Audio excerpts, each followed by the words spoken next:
Shalom bien-aimés frères et sœurs, je vous salue dans le précieux nom de notre Sauveur et Seigneur Jésus. Permettez-moi de vous souhaiter mes vœux de bonheur pour cette nouvelle année. Je prie que chacun de vous puissiez en cette année connaître davantage le Dieu que nous servons, que vous puissiez vous approcher encore un peu plus de lui et même vous accrocher à lui.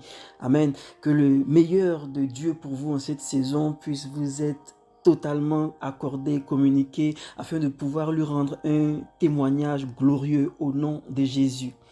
Bienvenue à tous à notre rendez-vous de partage de la parole de Dieu, le pain quotidien. Je suis Pasteur Steve et cette semaine nous parlerons de préparer la conquête. Et le thème qui nous rassemble ce jour, c'est porter l'alliance, tiré de Josué 3, verset 3. Je fais la lecture. Josué 3, verset 3 dit ceci. Lorsque vous verrez l'arche de l'alliance de l'Éternel, votre Dieu, portée par les sacrificateurs, les Lévites, vous partirez du lieu où vous êtes et vous vous mettrez en marche après elle. Amen. Alors pour commencer, essayons de comprendre, c'est quoi une alliance? Dans l'évangile, une alliance, c'est un accord sacré ou une promesse entre Dieu et une personne ou entre Dieu et un groupe de personnes. Amen. Et en faisant une alliance, Dieu promet une bénédiction, il promet une protection, il promet une victoire en échange de l'obéissance à certains commandements, à certaines instructions. Amen. Et il fixe les conditions de ces alliances, il les révèle à ses prophètes comme il les a révélés à Moïse. Et si nous choisissons d'obéir aux conditions, nous recevons les promesses qui y sont liées. Et si nous choisissons de ne pas obéir, le Seigneur retient ses bénédictions et dans certains cas, il peut nous punir. Amen. Donc voilà ce que c'est une alliance. Alors dans ce passage, nous retrouvons Josué qui prend la direction du peuple d'Israël à la suite de Moïse et ils sont maintenant aux portes de Canaan, la terre promise, mais là ils sont confrontés à un obstacle qui paraît infranchissable et qui s'appelle le Jourdain. Amen. Et Dieu donne une instruction que Josué retransmet au peuple. Et les sacrificateurs devaient porter l'arche de l'alliance et après quoi Israël se mettrait en marche. Amen. Première chose qu'il faut savoir, c'est que l'arche de l'alliance en ces temps-là, elle jouait un rôle central dans le peuple d'Israël. Et elle précédait le peuple dans leur traversée pour l'orienter et pour lui indiquer la direction à suivre. Amen. Donc l'arche ici, on va dire, l'alliance ici symbolisait donc la parole de Dieu qui est la boussole de tout enfant de Dieu. Et puisque Dieu est dans sa parole, on va dire que l'arche de l'alliance représentait aussi la présence de Dieu. Amen. La présence effective de Dieu au milieu de son peuple. Amen. Donc voilà un peuple qui a été confronté, on s'en souvient, à un obstacle des années avant. En sortant d'Égypte, ils étaient confrontés à la mer Rouge et pour qui Dieu a ouvert un chemin. Et on retrouve ce même peuple, pour ne pas dire leurs descendants, devant une autre difficulté qui cette fois-ci bloquait leur accès à une terre que Dieu leur avait promise. Amen. Durant ces deux situations, qu'est-ce qu'on constate? On constate qu'ils ont été victorieux, mais ils n'ont pas été victorieux parce qu'ils étaient forts, ils n'ont pas été victorieux parce que Dieu a eu pitié d'eux, ils ont été victorieux parce qu'ils ont respecté l'alliance, parce qu'ils ont fait leur part en obéissant à l'instruction. Amen. Et Dieu a fait sa part en sécurisant leur passage de l'autre bord. Alléluia. Et la Bible nous présente plusieurs histoires comme ça, où l'obéissance à Dieu, où le respect de l'alliance avec Dieu a été la clé des témoignages grandioses. Amen. Dieu n'a pas de mal à respecter ses engagements envers nous. Et la chanson le dit, Dieu ne change pas. Ce qu'il a fait hier, il peut le faire encore. Mais il ne le fera pas par complaisance, il ne le fera pas par pitié. Il le fera seulement si nous honorons l'alliance. Et c'est ça porter l'alliance.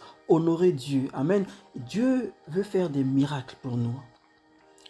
Il veut faire des miracles à la fois sur le plan personnel, il veut faire des miracles sur le plan familial, il veut faire des miracles sur le plan communautaire, sur le plan national. Mais pour expérimenter ces choses-là, nous devons coopérer avec lui. Et la première chose que nous devons faire, que nous devons nous mettre en tête, c'est de reconnaître que sa puissance est dans sa parole et que sa parole est puissante et que nous devons y obéir promptement. Amen. Il a dit dans la recommandation à Josué, lorsque les Lévites vont porter l'alliance, vous partirez du lieu où vous êtes et vous vous mettrez en marche après elle. Et c'est ce qu'Israël a fait. Alléluia. Et lorsque nous cherchons la volonté de Dieu et que nous obéissons à sa voix, à sa parole, nous sommes d'office qualifiés, je vais dire, pour recevoir, pour voir les merveilles qu'il en réserve pour nous. Amen. Donc la Bible, dans le récit ici, dit que le peuple devait suivre l'alliance. Et c'est ce que nous devons faire aussi. Dans toutes nos démarches, dans tout ce que nous entreprenons, dans tout ce que nous faisons, nous devons procéder ainsi, marcher selon les directives de la parole de Dieu. Et nous devons marcher en suivant la direction que le Saint-Esprit nous donne. Amen. Et comme Josué l'avait dit sur la recommandation de Dieu, on peut le lire plus tard. Lorsque les porteurs d'âge ont porté l'alliance, lorsque les porteurs de l'alliance ils sont arrivés au Jourdain et que leurs pieds ont touché le fleuve, les eaux se sont soulevées et le miracle était parfait. Amen. La chose que je vais dire ici, c'est que le texte mentionne aussi que Josué se leva très tôt. Et je pense qu'il l'a fait sûrement d'autres occasions aussi. Mais si je vais insister sur ce point, c'est que ça révèle d'une manière à quel point il ne se sentait pas tout à fait confiant face à la situation. Mais quand on n'est pas confiant, qu'est-ce que Dieu fait? Est-ce que Dieu descend?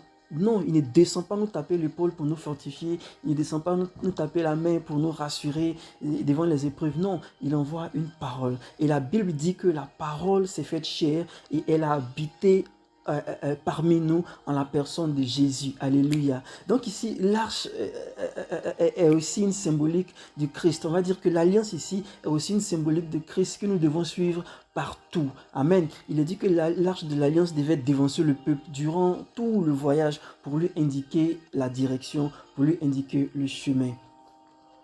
C'est comme ça que nous aussi, nous devons marcher à la lumière de Dieu. Nous devons marcher à la lumière de sa parole pour ne pas nous égarer. Amen.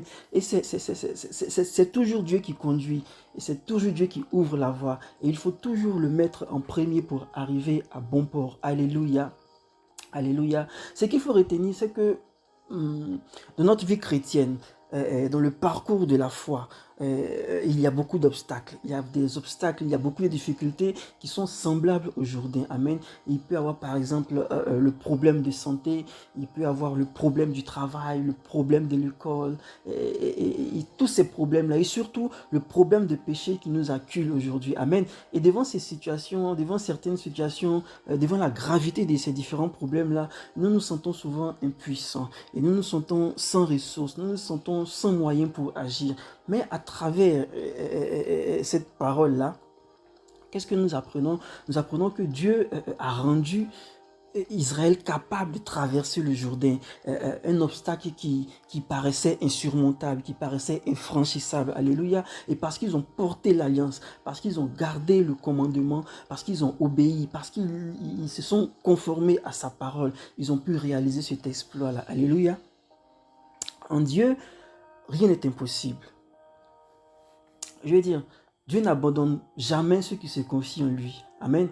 Et s'il permet, il peut permettre souvent les obstacles. Il donne aussi les moyens afin de surmonter ces obstacles-là. Et pour qu'en les surmontant, nous puissions vraiment grandir dans la foi et avoir un témoignage puissant pour le glorifier. C'est le résultat. Avoir un témoignage puissant pour le glorifier. Toutes les difficultés que nous traversons, nous les faisons pour avoir un témoignage puissant pour glorifier le Seigneur. Alléluia. Je vais donc prier pour que Dieu nous accorde la foi et qu'il nous accorde la capacité de porter l'alliance en cette nouvelle saison et que nous puissions traverser notre Jourdain personnel et que son nom soit glorifié au nom de Jésus. Amen.